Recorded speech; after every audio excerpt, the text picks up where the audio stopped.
All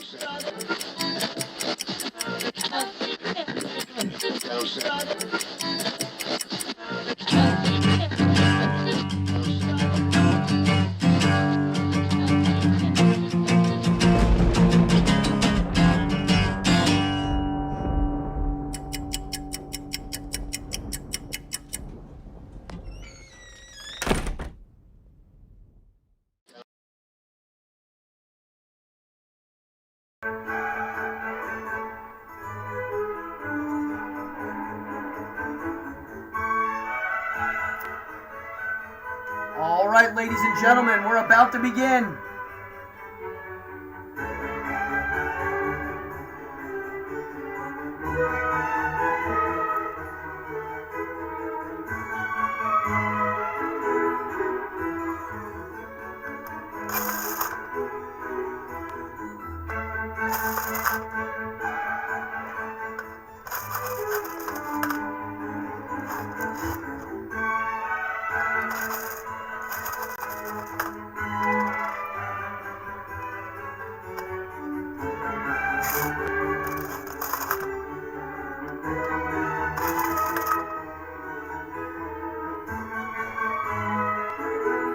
All right.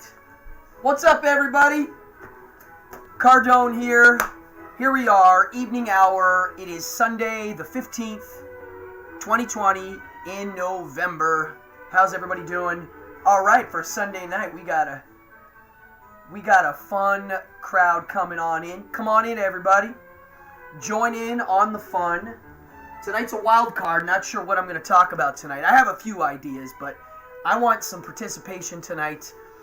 Before we go, dude, this channel's now generating money off hours. I mean, look, we got donations coming in here. A shout out to somebody who just joined my list, Mark Muggsy. Thank you. Awesome. Thanks for joining the list. $25 gets you on the list, and I'll tell you what that is in a second. If you are new to this right now, please subscribe. I am on my way to hitting that 1,000. I think I'm going to hit 1,000 subscribers before the new year. It's looking really good. I'm getting like between 50 and 75 a week now, and I'm getting donations with every show. It's awesome. Hey, my mom jumps. I love that my mother jumps in on this. What's up, Mama? Hi. Yeah, it's great. So I'm getting subscribers, and it's starting to snowball a bit. So everybody out there who's been helping out, thank you so much. Moonlight's been helping out. William, who's in the house right now, has been helping out a lot. He's been sharing my page, and he's been spreading the word. It actually really helps when you do that. So thank you so much, everybody. Sherman in the house. What's up, everybody? See, we have a little party going on here. If you are jumping in, comment tonight. Suggest, ask me questions. Tonight's a wild card. I have a few things planned, but not really, which is going to be fun. I'm going to give a shout out now to my list. We got Max Heel, Wailing Wizard, Don Slater, Alexander Ray, Ian McDonald, Sean Bonner, Artiri, and Mark Muggsy just joined. You guys are all on the list, and you will be able to get some locked content. Let's talk about that, shall we?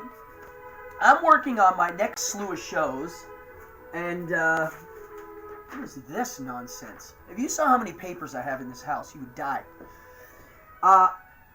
I have many shows on here on this channel, so coming up with content is quite a challenge. Actually, I basically have 4 shows.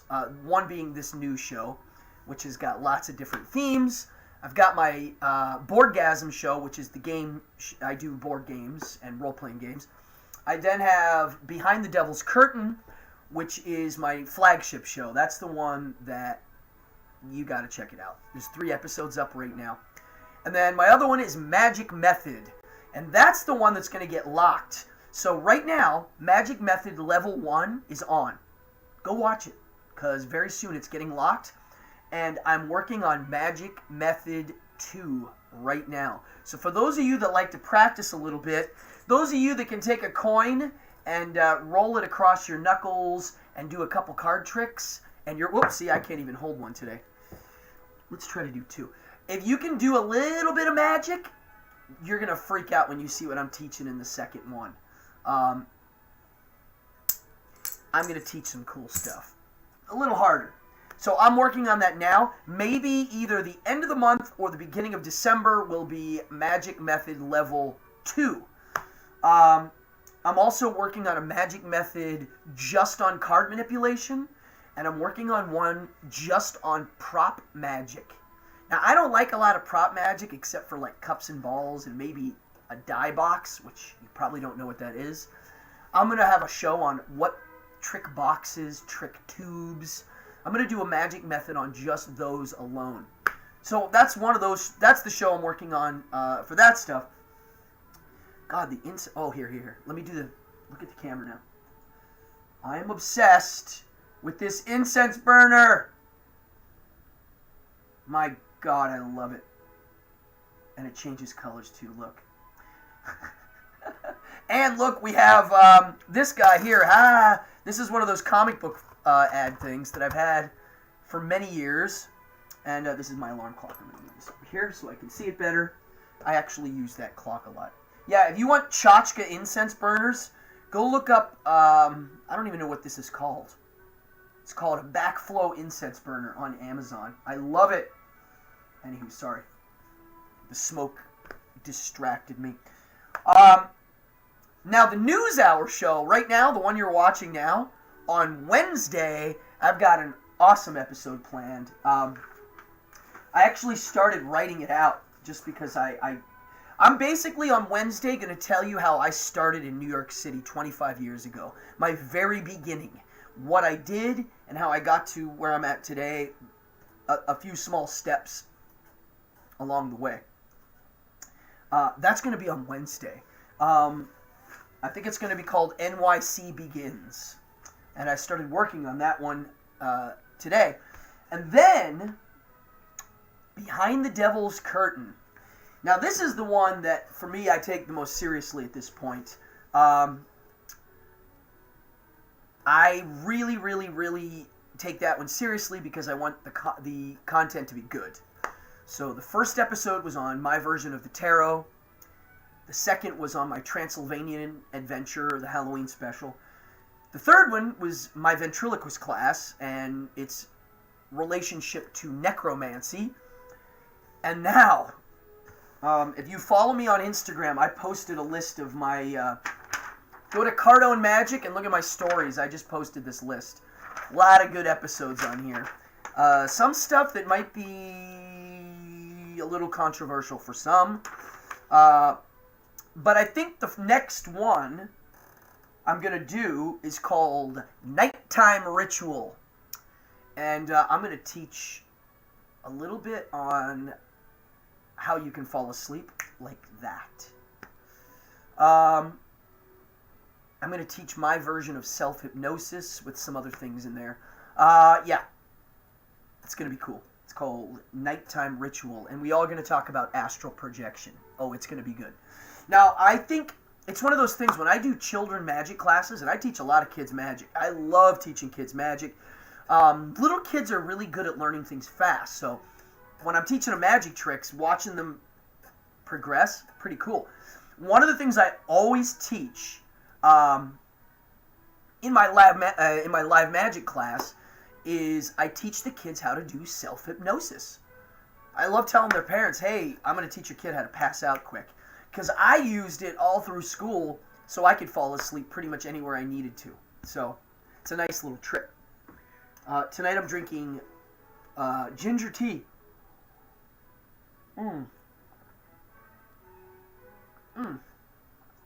Wonderful. Nice warm beverage on a windy, blistering evening. Now here in New York City, I live on the beach. Right there, about, I don't know, a couple football fields away. Maybe one football field away. Yeah, one football field. I don't know, 70 yards away. The beach is right there. So the wind is crazy tonight. I literally was skateboarding and had to get off my skateboard because it was knocking me over. It was crazy. I don't know if anybody else here's on the East Coast and has wind craziness. But yeah, it's been very windy today. What else? Also on my news hour, I've been really going off on different themes that I'm going to go in this evening hour show. I keep calling it the news hour because it really is evening news. I have a show I'm working on surfing. My Surf or Die episode, and I'm going to bring in a surf coach who's going to come on in and be a guest. That's going to be fun. A lot of people don't know the ins and outs of learning how to surf, and a lot of people kind of always wanted to try it or go for it, and it's one of those things, if you're interested in surfing, you should go for it. It's pretty transformative and life-changing for a lot of people, me included. So that's going to be an episode I'm working on. Yeah. Yeah, cool. Anybody have questions, let me know. Ooh. Also, see I'm yawning right now? I've been doing a lot of research on caffeine. And, well, hold on. Before we get to the caffeine, Jimmy, stoked on the surfing episode. I used to surf near Rockaway when I lived in NYC. Oh, okay, cool. Yeah, I'm right here, Rockaway Beach. Right there's the spot. Right there. Beach 90th is right here. Back to caffeine. I'm sure a lot of you drink coffee. I drink 3 cups a day. Mostly, I have one in the morning, one in the afternoon, and maybe a little bit in the late afternoon. And, I'll read the comments in a second. One day, I'm going to tell a crazy story right now. I was working in a magic shop in Manhattan. The Halloween store had a magic section. And for a while, I used to be the guy there that ran the magic shop. This is 2002, somewhere around there. And a guy came in, and when you work in a magic shop, a lot of people come in to hang out and talk shop. They just want to pick your brain, and because they don't meet a lot of magic people. So they're like, oh my God, one of me. So they come in, and they open themselves up pretty quick. And I'm a talker, so people open themselves up to me all the time. So, oh God, I'm sorry, I keep yawning. Whew. So, this guy starts telling me about himself in a manner that's quite fascinating. He tells me that one day he was going home. He used to, I guess, walk home from work or wherever, and he got lost. And he's like, how am I getting lost coming home? He thought he was going crazy. And then he said he started to steal. He started to lie. He started to cheat. He started doing bad things, and he didn't know why. He was going nuts. So he went to the doctors and was like, look, I'm going nuts. I'm forgetting things. I'm starting to be immoral in manners that don't make any sense. And the doctors didn't know what it was, and they didn't really care, because I don't know if you know this, doctors don't really care. You really have to do your own research. I went last week to an arthritis doctor, and I knew more about it than they did. I'm not kidding you. I am not kidding. It was really lame. I was like, how did you go to school for this? And I know way more about all the new stuff than you do. Because they get lazy, and I guess they settle in. So,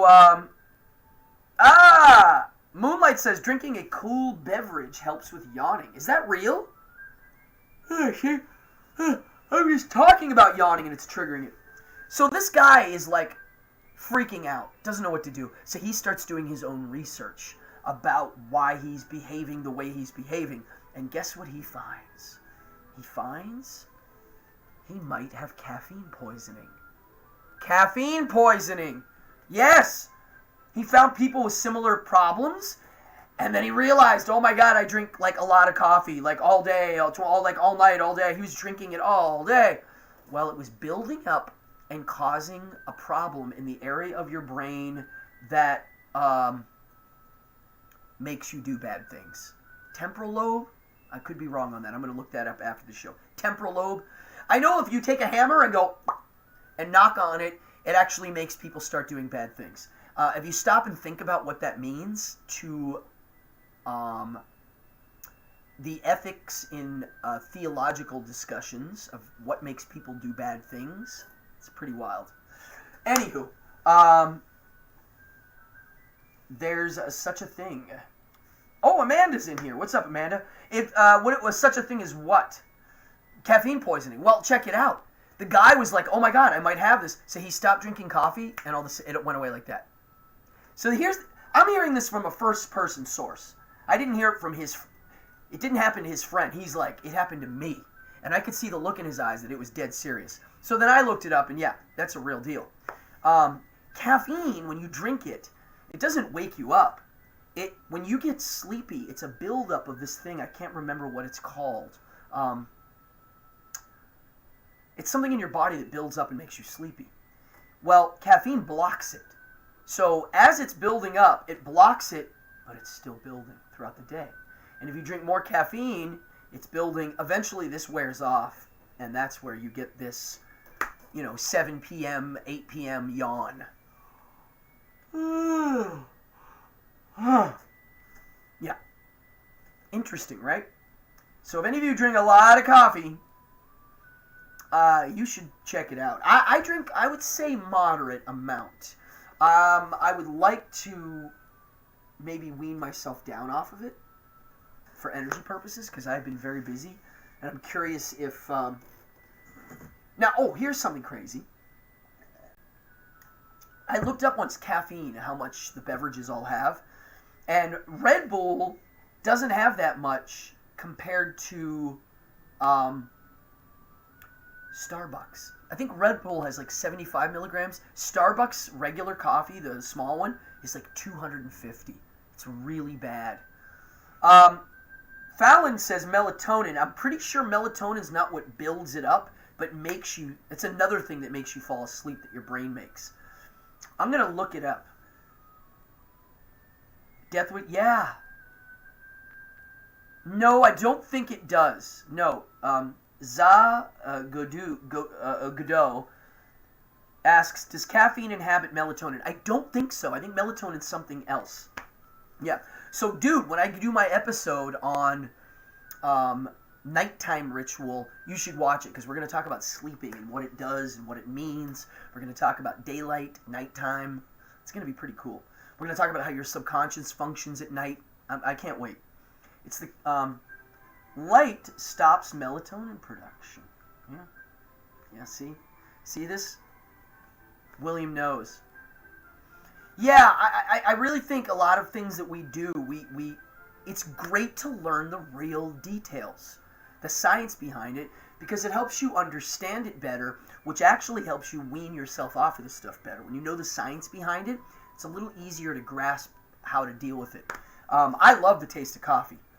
When I used to smoke cigarettes, my God, or cigars, my favorite, which I can't smoke anymore, I used to love a big old cigar and a cup of coffee. My fave. Here we go, William. All right, good. This is great. We have a caffeine expert in the house. I love the people that follow this show, because everybody that watches my show, not only are they smart, they know a lot of details and facts. That's my favorite thing to do too. Is I like to learn stuff. I like to look it up. I like to chew on it. I want to know it all.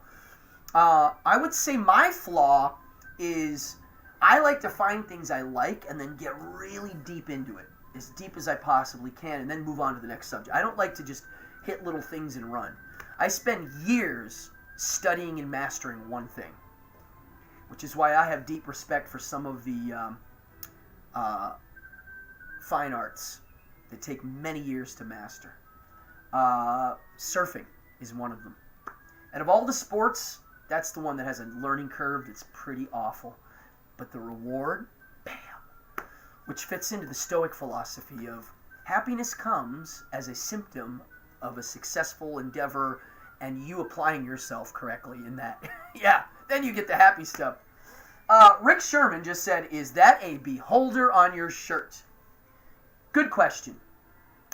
Well, it says behold, and it looks like a beholder, but in the game of Dungeon Degenerates, this thing is called The Watcher. Drawn by Sean Auberg. Goblin Go is the company, and the game is Dungeon Degenerates. I'm a mega fan, and if you go to Goblinko right now, they have crazy shirts.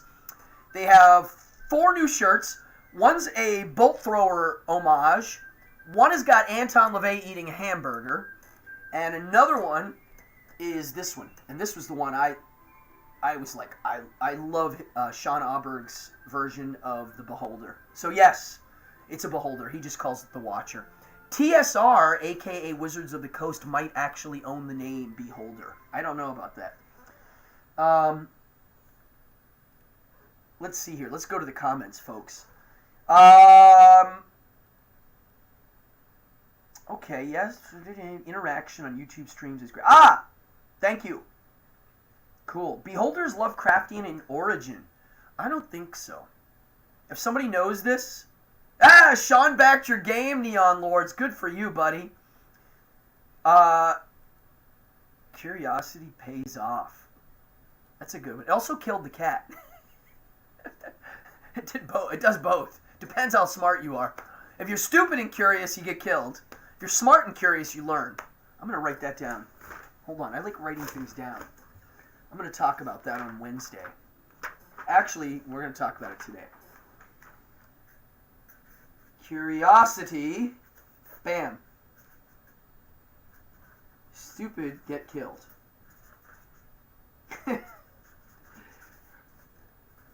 Smart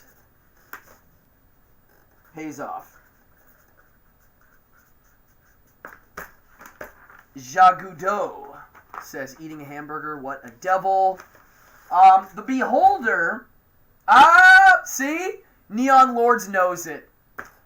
So, TSR, who was bought by Wizards of the Coast, owns the name Beholder for a monster. Which is great. That just behold the Watcher. I don't know if you know this, but some of the monsters, they would go to the junk store and buy toys and dump them on the table and go, look at this ugly toy, and then make a monster. And one of such is the Rust Monster. And I have that original toy they used. It's a plastic toy. I'll bring it on one of my shows once. Yeah, kind of cool how these monsters were just kind of invented by...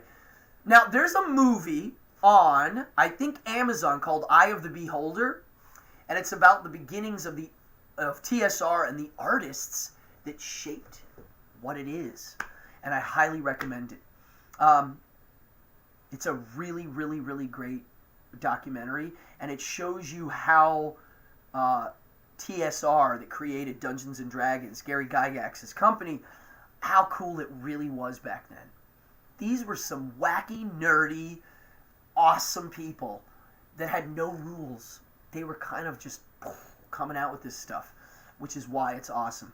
Which is why these companies, these major game companies like Wizards of the Coast, are missing the ball. Companies like Neon Lords, who's a new company, on Kickstarter right now. Go look up Neon Lords on Kickstarter. It's a new RPG.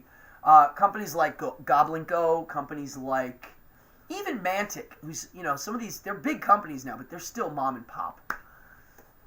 I have a deep spot in my heart for those guys. Yeah, questions, fire away. You guys are great in here. What I wanted to talk about today is kind of my process on how I come up with stuff. Because I have a lot of things I do. I consider myself a working class artist. I've been paying my bills and doing gig culture, meaning hustling, for so long now. It's kind of insane. I'll be honest, it's really hard. It is extremely hard. But that's cool. That's why I kind of dig it. I never took any path that was very easy. I always kind of took the challenge path. So I get booked to do things from agents, or somebody wants me to do a show, they call me and hire me. But I also hustle my own ventures, meaning I produce my own shows. People will hire me to pull off an event. I also do these kind of things where I just do a show and I got to come up with all the parts to it. It's a lot of work, especially when it's a one-man operation and my budget is me and my bank account, which is it's a working class artist setup. So when you guys subscribe to this channel or donate, it really does mean a lot because this is all I got. Since I've started doing this show, I'm at like 550 right now. I'm at oh God, if we hit 550 tonight, that would be awesome. That means I hit 50 in 1 week. If I hit 550 subscribers, I'm already making tips, and people are donating, and there's a button at the bottom of the screen on the bottom right. And it's me hustling this channel. I mean, that's all I do, so it means a lot. So how do I come up with all these things? How do I brainstorm? How do I develop a show from scratch? I remember one of the first times I produced something that was pretty complex and hard is I did my spook show at a little theater downtown New York City. I ran it for a full year, once a week. And I had a producer. They gave me the spot, and they ran the ads, and they hired a publicist. My job was to do the show. So I had to either build the props, pay somebody to build the props, and design an hour-and-a-half program that was professional and worthy of a publicist to really go out there and push it. So what do? Well, my method for working artistically, and I don't care if it's writing, performing, writing music, which I do a lot of that too. Whatever it is. Oh, how's the sound tonight? Let me know in here. Because my I'm still having mic problems, which is hopefully this week going to get addressed. Basically, when I'm working on anything, doesn't matter what it is, my technique is to brainstorm, but on a very tight schedule. Meaning, I brainstorm, I schedule them, right? I force myself to sit and do nothing except brainstorm. And normally, I mean, it depends where I'm at, but if I'm in my spot, I basically, thank you, William and Amanda, thank you very much. I like this method. I have papers everywhere. You wouldn't even be able to read some of these. It looks like chicken scratch. But I write everything down. My way of working everything, whether it be creative or metaphysical, to me it starts here. Literally, it's a thought. I mean, I'm like, hey, what about that? And that's the next thing I do, is do that and then write it down. When I do that, that's the magic part. This is where the magic starts to work. As soon as I put it down, it becomes real. It becomes a reality. It's like the old saying, you want to change your life? Make your bed every day. Okay? That's a fact. But you got to do it every day. Not sort of every day. Not kind of every day. You got to do it every day. And you got to like doing it. You got to make yourself like it. And you got to be like, okay, it's perfect. And then you start your day. It's the same way I do the Polar Bear Club every New Year. Every New Year's Day, I go jump in the freezing cold ocean and swim and put my head underwater. And it's really uncomfortable, but I do it. I think it's the greatest way to start the year. You're starting by doing a mind over matter exercise. You're starting the year. The rest of the world's sleeping all day from a hangover, and I'm going to get up and go hang out and have a good time and do mind over matter immediately. To me, it sets the tone. It rings the gong for the year. Right? Well, for art and creative purposes, I got this. I got a Sharpie. And it's funny, I use my Sharpie in my magic shows because people are always writing their names on things and coins and cards. But Sharpies are my favorite thing in the world. I use them every single day. Folks, ba-boom! Thank you, Jimmy D goes on the list. Jimmy D, you are on my list. Thank you. Grazie, grazie. Jimmy D. Love you, Jimmy D. Yeah. So, thank you. I always get like an excited moment when people donate. It makes me very happy.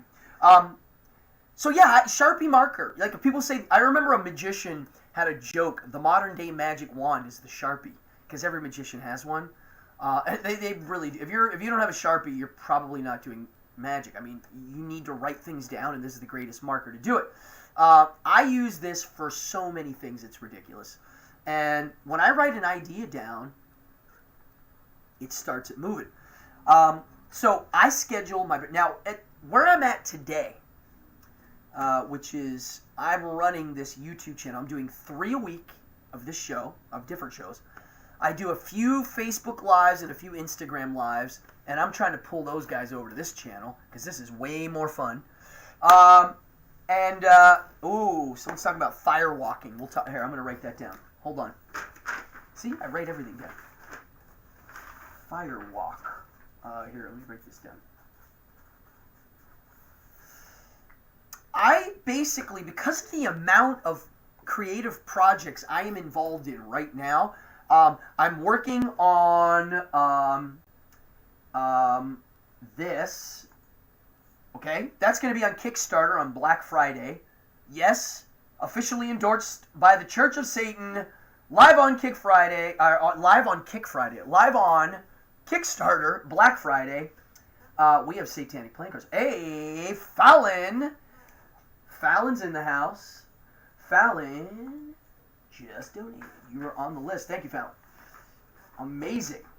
Tonight is rocking. Where did I put my damn list? See, now I can't find it. How did that happen? Oh, here it is. Fallon. Thank you. Fallon D. See, I just write it on the Fallon Edward. God, that's a really long name. I love it.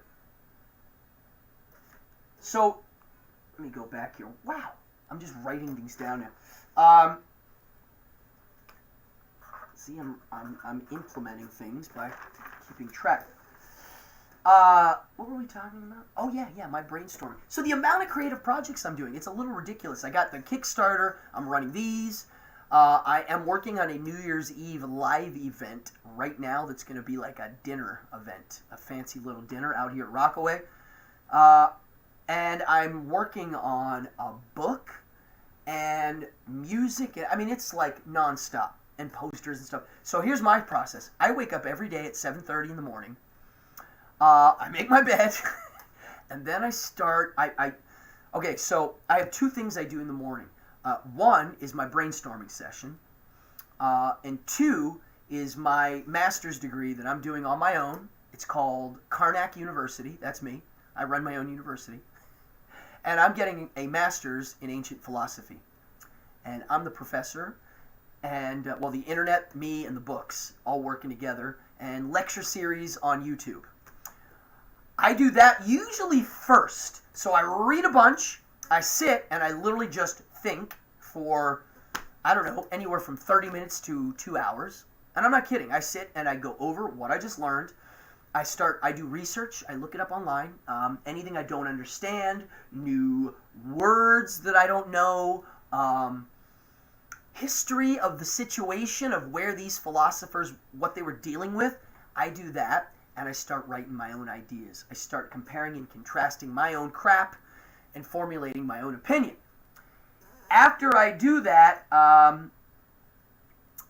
then do my brainstorm. I figure out what shows are coming up, what I need to do, and new content.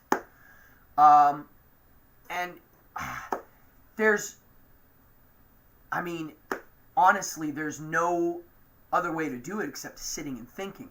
Now, I think the reason why a lot of people fail at this is they don't make it happen on a schedule. It can't just be on when you feel it. That's the problem with artists.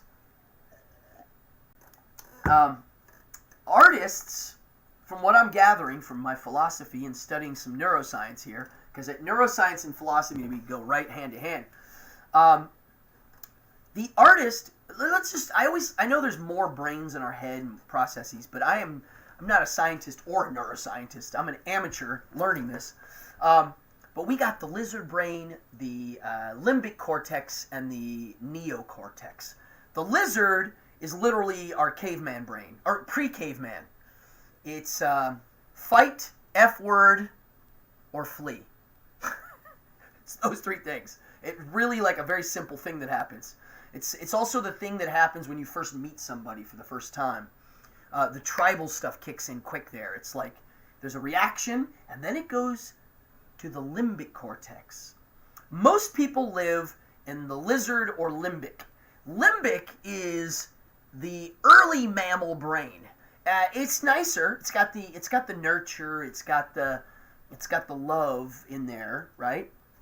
But it doesn't have the planning and the real work, right? That's the old saying. We were evolved to survive, not thrive, right? And so survive and lizard brain, or that's lizard brain and limbic. That neo one, that's the hard one. That's where most people never go, right? So here's what happens. When you're an artist, you're really, especially a performer, right? An actor, let's say. You're really good at letting things emotionally enter you, and you feel it, and then you give out your thing. And acting, in school we called it your action. So the other actor says a line, I hate you. It enters you. You let it affect you, and then your action comes out. Whether, I don't know what it would be. And then you say your line. And it's like watching ping pong. If you're a good actor, if you're watching good acting, it's like watching a tennis match or a ping pong match. They're throwing this action at each other back and forth and letting it affect and react, right? It's why I can't watch a lot of movies with bad actors, because they're not playing their actions. One day I'm going to do an episode on why I don't like Quentin Tarantino movies. I know we have Tarantino fans in here. I know one of my best buddies is watching right now, and we have many debates on this. I love debating it. But I do like Dusk Till Dawn, I'll be honest. But most of his movies I'm not such a fan of. I have a very specific reason. So artists aren't very good sometimes at getting to that neocortex, the planning one. They're really good at reacting, responding, letting things emotionally stimulate them, and then when it comes time to the business part, they suck. I'm one of them. That's me. But here's what it is. It takes effort. You gotta work on it. It just doesn't come naturally. I did not learn how to do all these crazy coin tricks and card tricks naturally. It doesn't happen. And that's why I like philosophy, is because I know you just don't read philosophy and go, I know it, I'm good. No, it doesn't work like that. You got to read it, think about it, and then apply it. You got to really work on it. It's not just, it's just there. And you got to compare and contrast and all that stuff. So, Tarantino is all style over substance. Then again, that's probably the true essence of Hollywood itself. Interesting. I'm not going to go into it now. I'm going to write this down right now. We are going to do, on one of these news shows,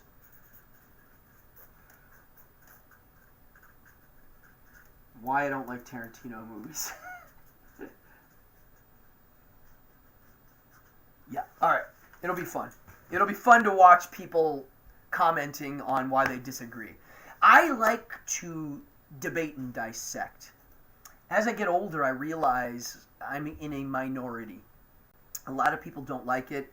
They debate things that they believe in, and when you counterpoint it, they either get angry or they box it. They start making their little boxes. It's kind of like, how is it possible to have an evolutionary biologist also be a creationist? It happens. People think, it really exists, It's amazing, but our brains are really good at putting things in compartments and leaving them off. Can't go there. We do it all the time. I do. Everybody does it. It's what we do. We're humans. We evolved to do that. We evolved to run away from all negative emotions. Just the way it is. Something's uncomfortable, you leave. From what I'm reading, we shouldn't do that. That's not good.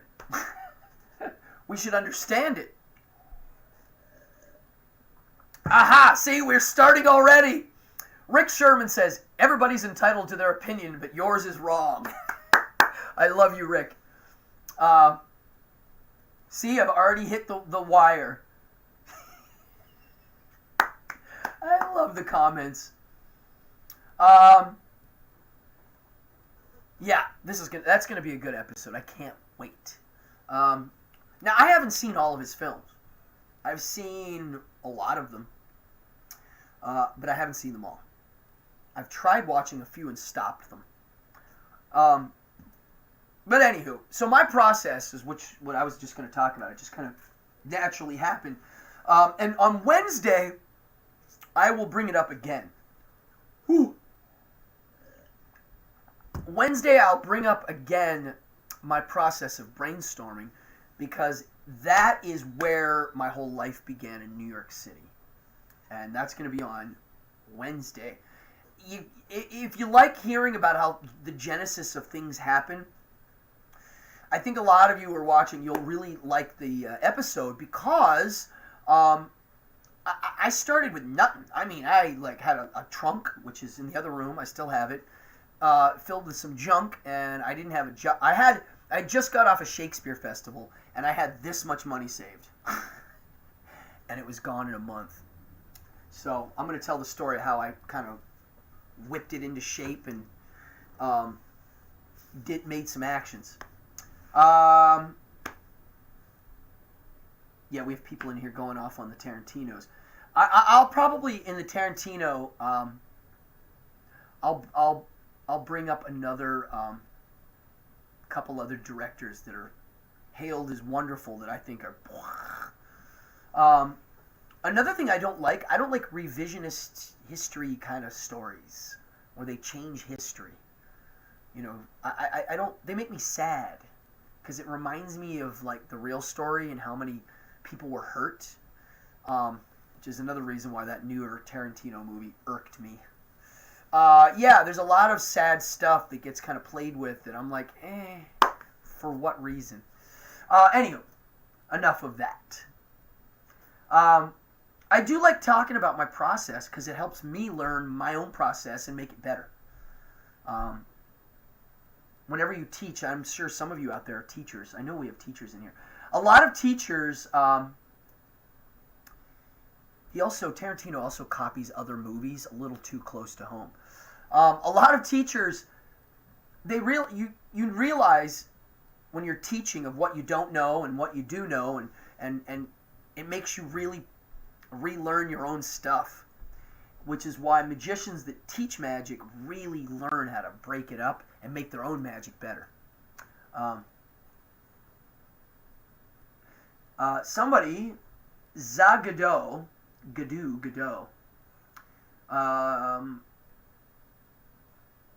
See, he says he doesn't recall there being any magicians in the Tarantino stuff. Would be an awesome character. Or he'll put the magician character in the film and just make fun of it and crap all over it. And yeah, I don't know. I don't know if he would be able to handle that. Tarantino's the kind of guy that probably doesn't like magic. He comes off as a magic hater. And I'm going to write that's an episode. Why some people hate magic. Very interesting. And when I mean magic, I mean magician, magic trick. Why some people? Because real magic, or voodoo magic, or black magic, or ritual magic, there are people that not only hate it, it says in the Old Testament to kill witches. So there's a whole class of humans on Earth that follow a rule set that tells you to kill those people. So that's a little weird. There's actually a handful of countries on Earth where you can get the death penalty for witchcraft still. Go figure. And it still happens. It's happened not that long ago. But stage magic, there are people that it angers them. it hits their ego in a manner that just isn't cool. Which is, I try to take that away. One of the things when I do a magic trick for somebody is I never want that feeling of, I'm going to fool you and you can't stop me.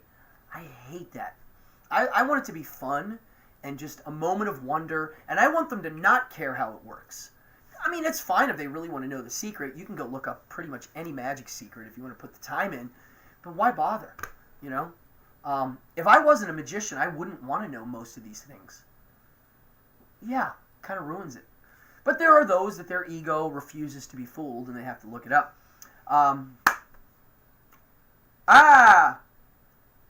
There you go. Look at the comments, folks. Rick Sherman says, Tarantino thought David Blaine was lame for showing card tricks to Fiona Apple. Bam, see? Well, David Blaine's seen me do magic. Wait, no, I mean, Tarantino's never seen me do magic. He might like my version of it, but probably not. Yeah, that would be a little weird. Yeah, it's so weird. Yep, in some countries they eat albinos for power. Fallon just threw that out there. Yeah. Oh, yeah. I mean, literally, the class of humans that can get, right? That are just for being themselves. We've got the LGBTQ community. There's death penalty for that. There's a death penalty for witches. And there's a death penalty for apostates and atheists. Yeah, I'm not kidding. It's crazy. Still there. There's a handful of countries where that is still a law. I'm not a fan of theocracy. Yeah, it's a little weird. We actually have a few states in the USA where it's technically illegal for an atheist to hold office. They just haven't changed the laws yet. Someone brought up David Blaine stabbing his hand through an ice pick. Well, the thing that's funny is about a lot of these TV guys is, and people are amazed by them, but if you go to India and you go to study the real fakir, they're way better. And I've seen some stuff on Fear Factor that kind of trumps some of the stuff that these guys do. But, yeah, it's a really different pop culture. The way it looks at magic is kind of interesting. Shane's World says, do you have a favorite movie about magic or magicians? Yes, I do. Well, I don't know if it would be a favorite, but I'll tell you what. The movie The Prestige is really freaking cool, man. It lets you in on a little bit of magic secrets without giving it away too much. Some of the secrets they give you aren't real, which I thought was cool. It mixes a little history, the Tesla stuff, with a fictional story. I love it. I prefer fictional depictions of magicians and magic than the TV guys like Blaine and Angel and all those guys. I prefer fictional depictions. The guys today on TV use editing and camera tricks so much that to me it's not what magicians are supposed to do. It's Gandalf's material at this point. Literally like movie magic style. Now, it's not like they animate it with a special effect, but it's the editing and the setup. I don't mind it in a fictional depiction in a film. You know, it doesn't matter. How about a stage off of Well, honestly, David Copperfield really is good. He was a TV magician when I was a kid. But you see, back then, he only did one special, and then he went on tour and did 350 shows a year. Anybody that does 350 shows a year for, I don't know, 20 years is a master. I mean, you can't do that without being a master performer. And he is. So he destroys them all. And he's getting older, and he's still good. I mean, but I don't like TV magic. I prefer fictional depictions, like The Wizard of Oz. I mean, that's one of my favorite movies about a magician. And I do like the new one with James Franco. I think that's a good movie. I think the story's great. I actually, when the James Franco Oz movie came out, it choked me up so much, I cried like a baby in the movie theater. Yeah, I had my 2 kids with me. They were little at the time. They're big now. And Dad was in the chair just weeping like a baby. The end of the movie, there was a few moments that just, took me. I identified with him a lot. The character. There's some moments in there I was like, wow. Like, no one understands this unless you're a wizard. I was like, oh my god. Like, I was telling my buddy last night, I'm going to do one of these news. I don't know if it's going to be. It's probably going to be a behind the devil's curtain. I'm going to write this down too. This episode is going to be on when I'm doing magic shows. The times where my magic show crossed the line. And I was asked to deliver real magic powers in those moments. And I'm going to do an episode on it. It's going to be a tearjerker. I get choked up thinking about it. Yeah. I've done some magic shows that were hard to do. See, I'm getting choked up just thinking about it. Wow. Yeah, people that were... I was hired to entertain people who were dying. And I've done it a lot. I was telling my buddy last night about one of them, and he was like, wait, you've done more than one of these? And I was like, yeah. Never really thought of it, but I've done a bunch. So, yeah. Pretty wild. Fallon says, Bowie as Tesla was magic. You got it, Fallon. That was one of the best parts. Of course, I'm a David Bowie fan, and I actually think he's a really cool actor. The way he acted in films, The Hunger is good. He kind of holds back a bit. Actors that hold back a bit, a little bit, sometimes are amazing. Clint Eastwood. He does some stuff that is very subtle. Yeah, people like The Prestige. I'm trying to think of other magic films. I liked the Siegfried and Roy IMAX movie, The Magic Box. It's a fluff piece, but I loved it. It has live magic sequences mixed with fantasy. And all of the magic sequences in the film were real, actually, how it looks like in their show. Hold on. I'm missing some. My other favorite magic films. Vincent Price, Mad Magician. Kind of fun. What else? Come on. I'm blanking.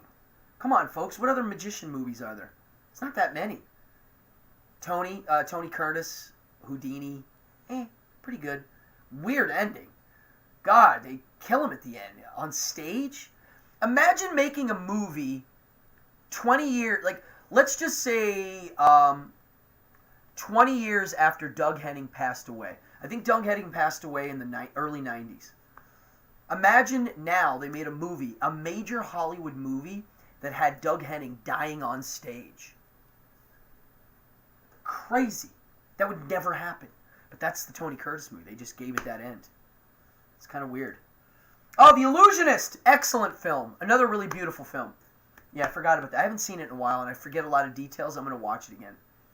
I'm trying to think. Oh, my God. Yeah. Well, now I got to go look up more magic movies. There's not that many. I'm kind of glad there's not that many. Too many. I hate it when magicians like it when there's lots of magic things on TV. They go, it's good for business. And I'm like, no, it's not. If there was nothing on TV with magic at all and people didn't know what it is, you'd be better off. Trust me. Yeah. What makes a miracle is its rarity. To me, that's what a miracle is. It's rare. It has nothing to do with an act of God. It's just things like that never happen. They just, when they do, because the chips line up, it's a miracle. Another Behind the Devil's Curtain episode. See, I'm getting ideas. I'm going to do one on holy shrines. Hold on. Holy shrines. All right. Wow. See, now we're getting into the controversial stuff. Speaking of controversial stuff, yeah, the book that I'm working on is going to be pretty interesting on how people take it. Somebody in the comments has mentioned what it is, and if you want to go look at the comments, you can go look. It's a book that I've been writing for 3 years. Yeah, 3 years. And I think it's going to get finished this year.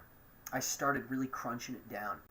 There are 6 chapters, so I'm about halfway through, approximately. Writing is not easy. I don't consider myself a writer in any way, shape, or form.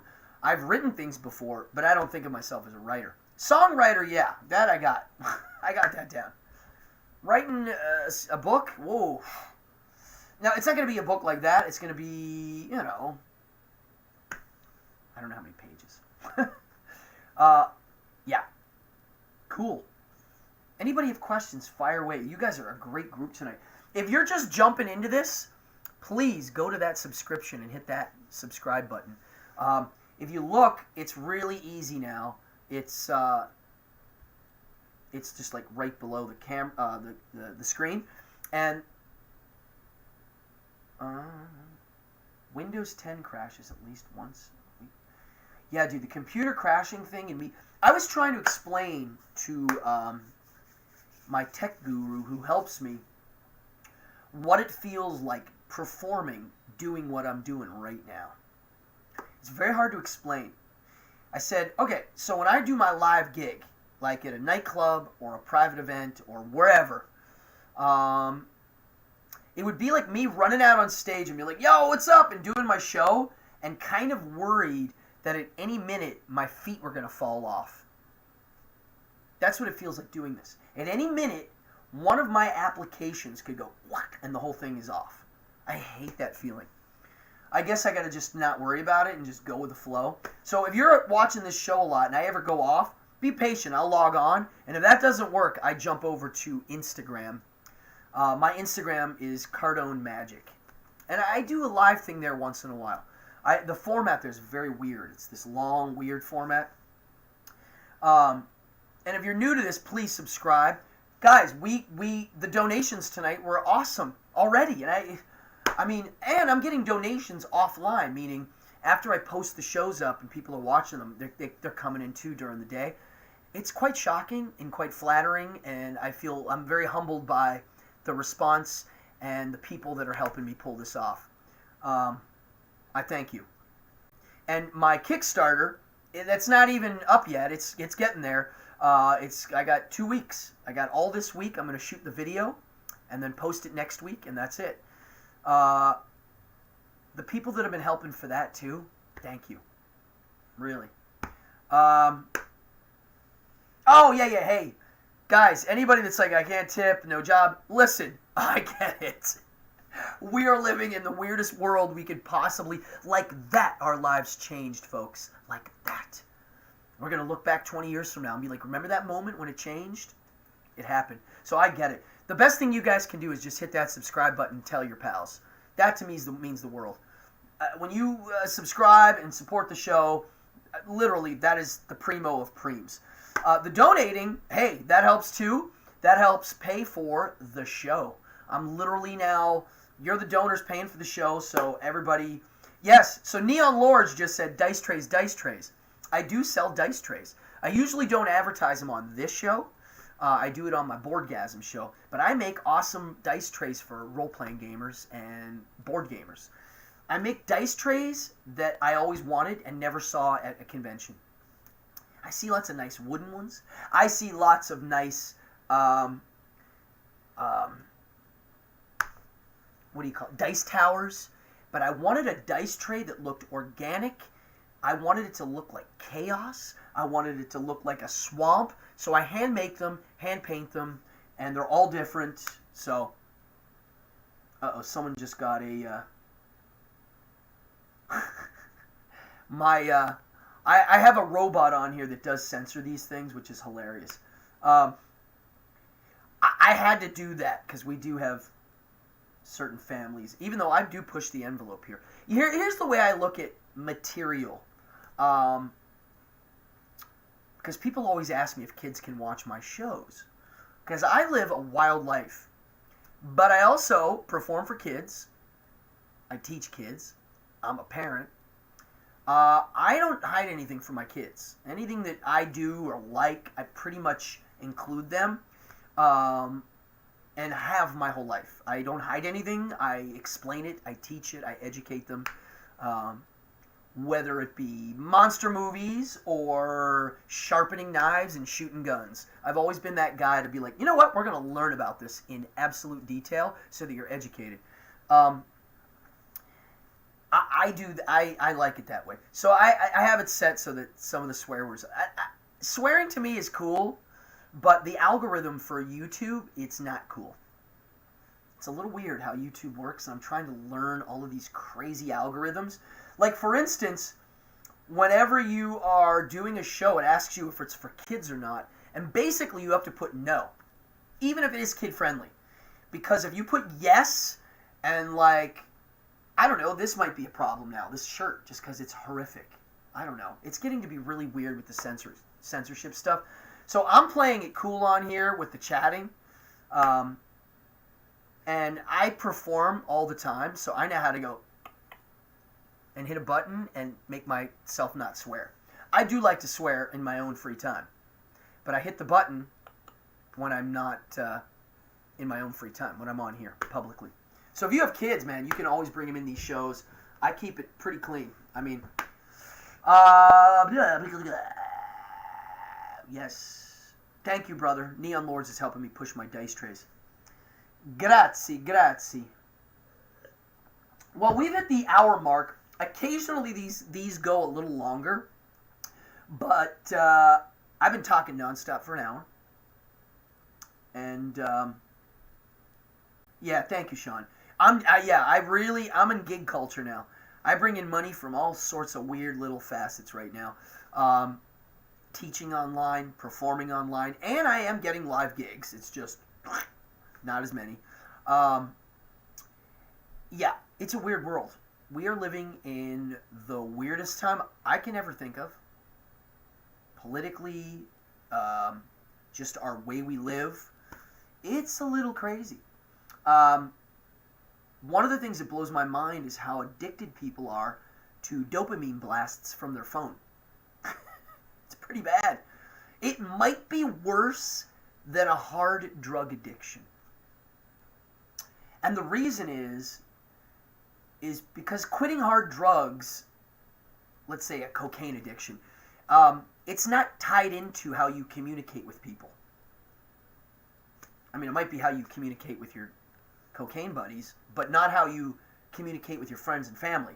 Our friends and family are all on Instagram and Facebook now, commenting, posting news, right?